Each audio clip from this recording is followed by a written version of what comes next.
บายพี่น้องเสยุบเสบายหลายๆใบเจ้าก็หู้บ่หูอยู่ได้มันหูอยู่ได้นั่นนะ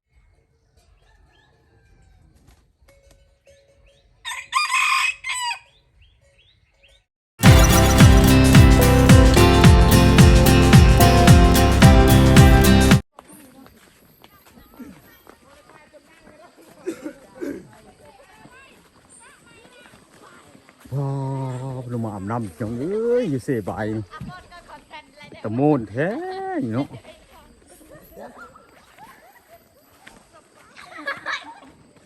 เลิกบ่น้ำนี่เลิกบ่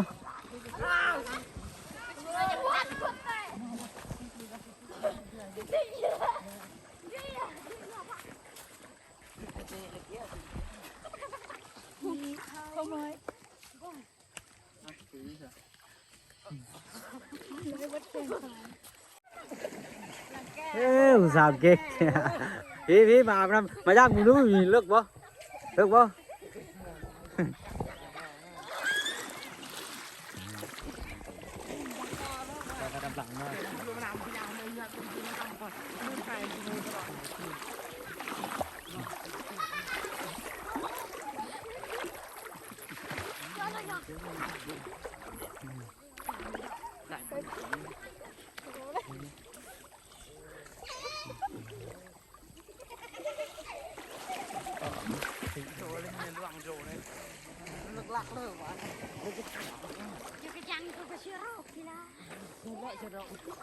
จังว่าจมตะแบะเรื่องเลยป่ะบ้านเรื่องเลยเรื่องเลยก็หายบ้านเรื่องแล้วก็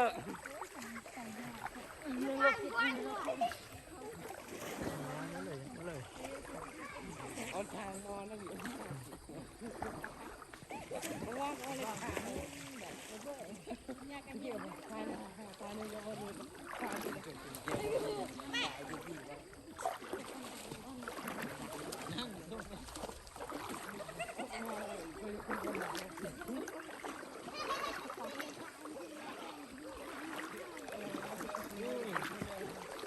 ดีเสบายโอ้ยคือแต่มึงได้ที่กับจากเขาพูดล่ะโหเนาะไม่เล่นล่ำนะพี่น้องไม่เล่นล่ำเสบายพี่น้องเสยุบเสบาย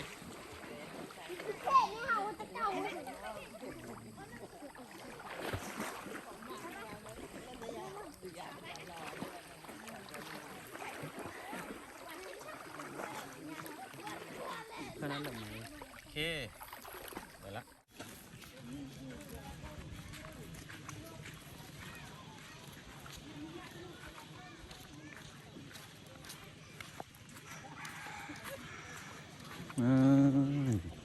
ทางคุณก็จะเป็นผู้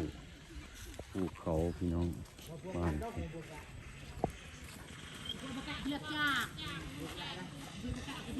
ใส่เกมบ่เนี่ยเอากินขนมใส่เกมป้าบุทนขนมเลยใส่เกมครับขอบใจเด้อขอบใจคนนี้ได้แล้วเอาอมยิ้มเหรอ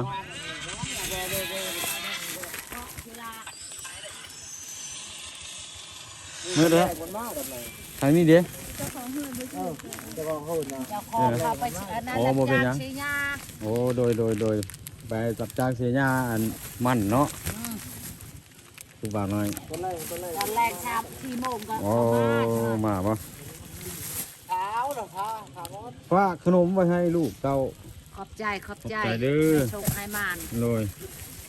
กู้ไม่กินได้ตัวก่อนว่ายินขอบใจเมื่อเนาะเอาทางนี้ให้มันเลยโดน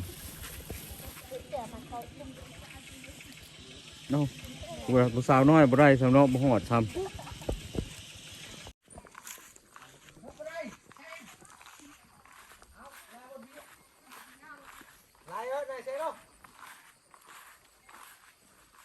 คุณน้องมาหนอกกินก็ได้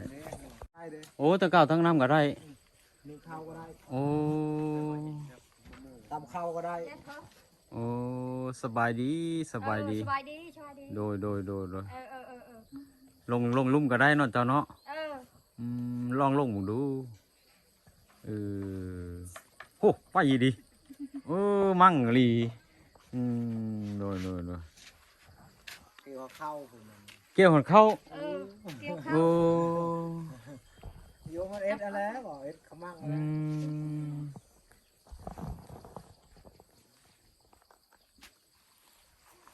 ชอยลูร้านนะ สบายดี เออ นั่งลงกระไดอันบ่เห็นหุ้งอย่างดีเลยบ่ป้าบ่เห็นหุ้งเลยบ่เจ้า เออ ตั้งแต่เกิดคุณบ่ ต้องไปก็ โนยโอ้อยู่นี่อยู่กับผู้เลอ อยู่นี่นะอยู่นำลูกนำหลาน อยู่น้ำร้าน หลานลูกใน โด เช้าย โดย โดย อันจักปีนะเจ้านี่ คอยนี่ โดย ฮอดจักฮอดแล้วว้าว ฮอดแล้วฮอดจักปีบ่จื้อบ่ ว่าจื้อ บ่จื้อมีน้องมีเอ้ยอยู่บ่เจ้า น้องนั่นเอาผัวหมด โอ้ผู้หญิงเหมือนบ่ ผู้หญิงผู้ชาย โอ้ย คนนึง โอ้ คนนึงน่ะตาย โอ้โดยอืม ไม่เท้าก็ตาย เจ้าหันได้ครอบครัวบ่ได้มีครอบครัวบ่มีลูกมีผัวบ่ บ่มี บ่มีเลยบ่ บ่มีเลย โดยอาศัยอยู่น้ำลานเนาะ โดยเฮ็ดบี้เฮ็ดการยังได้อยู่บ่ ได้ดอก ได้ ก้นมันก็ได้บ่ เกี่ยวข้าวก็ได้โอ้คือเก่งแท้ บ่ได้เก่งแล้ว บ่ได้เก่งแล้วตั้งน้ำก็ได้บ่ฮู้เฮ็ดสิฮู้ทางไป ฮู้จักบ่ทางไปทางนี้ก็ จ้า ฮู้จักชื่อเอาบ่ ชื่อเอา แน่นั่นเนาะอันนี้กำลังจะเอ็ดเลย นี่นะ โดย อยู่น้ำลูก กำลังอยู่กับหมู อยู่น้ำร้าน กำลังจะเกลือหมู ดูกร้าน อืม หันล่าง หมูเจ้าเองบ่ หมูคอยนี่แหละ หมูเจ้าเองเนาะ ไปสะอาด เล่นจักโต เดี๋ยวนี้แล้วมันยัง สอง ช่า โต งช่างแม่นั่น มาถึง เล่งไว้ขายบ่เลยเอาลูกไป ไว้คายนี่แหละ ไว้ขาย ไม่ได้พายหาเงินหาคำนี่แหละตาบอดช้ โอ้หาเงินค่ำบ่เป็นเนาะ ำก็ยังเก่งนะยังดีนะเจ้าเลี้ยงหมูขายมาจากเทือกละหมูย่างบ่ยังบ่ทันขายบ่ ยัง หากันเลี้ยงบ่เติบแล้วเนาะใหญ่แล้วเนาะ ใหญ่ โดยกำลังยิงเกลือหมูแล้วนึกเข้าต่อบ่เฮ็ดกินต่อเฮ็ดกินก็เป็นบ่ เป็น เมีย เก่งดีเนาะ แล้วก็เอาเมียไม่ โดย พอเพิ่นแหละเท่าแล้ว อันพ่อแม่ก็ย่างบ่ ยังทพอไม่ได้ โอ้แม่เสียแล้วแม่ตายแล้ว พอเพิ่นแหละ โดยอย่างแต่พ่อเนาะ นาได้ ขอโทษด้วยชื่อเด้อ ชื่อคอยได้ชาวบุญตา บุญตาโอ้ซื้อโมนอันนี้ มวนแล้ว ซื้อบุญตาเนาะซื้อโมนอันนี้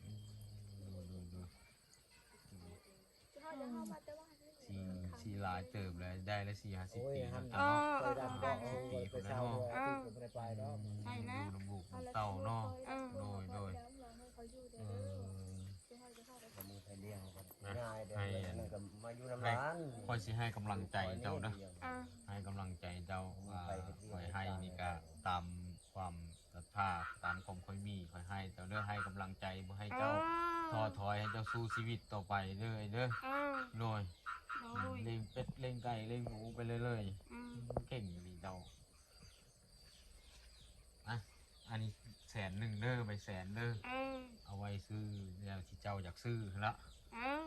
ให้เจ้ามันเจ้ายืนเด้อ ขอบใจเนาะขอบใจเนาะ ขอบใจเด้อ โดยผู้จักอยู่บ่เงินกะ บ่แล้วบ่ฮู้จัก บ่ นะ ฮู้จักบ่อันนี้ใบแสนสมมุติว่าเขาเอาเงินมาให้หลายๆใบเจ้าก็ฮู้บ่ ฮู้อยู่ได้มันฮู้อยู่ได้นั่นนะ ฮู้บ่ ฮู้ได้ ฮู้บ่อันนี้ใบแสนเนาะเพิ่นบอกไปแล้ว จังมันฮู้ได้คือว่ามันบ่ได้เห็น ฮู้บ่เบิ่งเขาสิให้เบิ่งอีก ที่เราจะฮู้จักมันน้ำฉางกันเวลาเกี่ยว อ๋อนี่ใบหยังนี่เอา แพ้เขียนหมดเลย ใบหยัง เขียนหัวเขียนหมดแล้วตามันแล้วก็งม ไม่เช่นมัน เกี่ยวเลยอย่าเฮ็ด ใบหยังนี่คอยให้ใบที่2ใบหยัง ยากบ่ยาก แช่น ใบแสนอ๋อบ่ถึกใบแสนมีใบพันให้ใบพันได้อันนั้นได้ บ้านได้จัง คอยบอกเขาอยู่ไกลนะเขาอยู่วันบึงเงินทะเล เมืองพลานไส่โดยโมโหอันนี้ใบพันเราเอาไว้แสนโมโหจักเงินเนาะโมโหยันว่าเจ้าหูจักเงิน คันจะมาเจ้าหูจังเงินนี่คนเงินแห้งแล้วมันจะจันแล้วจะเวนหุ่งจะหูจังเงิน อืม ศิลากลับมือเลยเด้อโดยส่งมา โชคดีขอบใจเด้อ โดย มันชบโกบไม่ได้ได้ชบโกบมันลูกค้า ค่ะ ก็ได้ นี่พี่น้องคือว่าคนสู้ชีวิตคู่หนึ่งเนาะพี่น้องเนาะคือว่าบนตานี่แบบว่า ช่วงมัน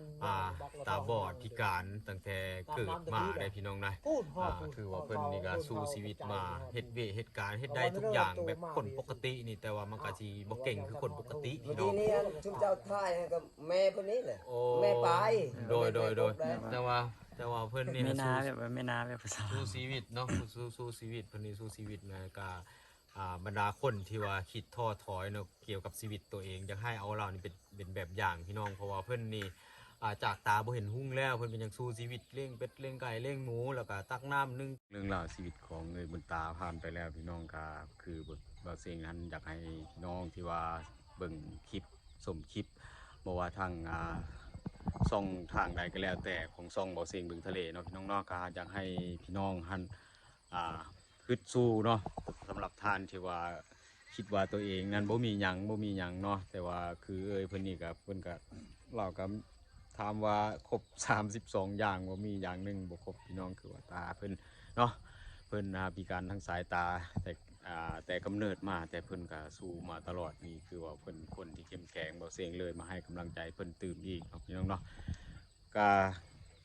สุดท้ายนี้ขอไว้ใส่พรบรรดาท่านเข้ามาชมคลิปชมช่องวิดีโอของบ่เสียงบึงทะเลนี่มีสุขภาพแข็งแรงสุขสบายดีเกิดมีแก่ทุกท่านสบายดีพี่น้อง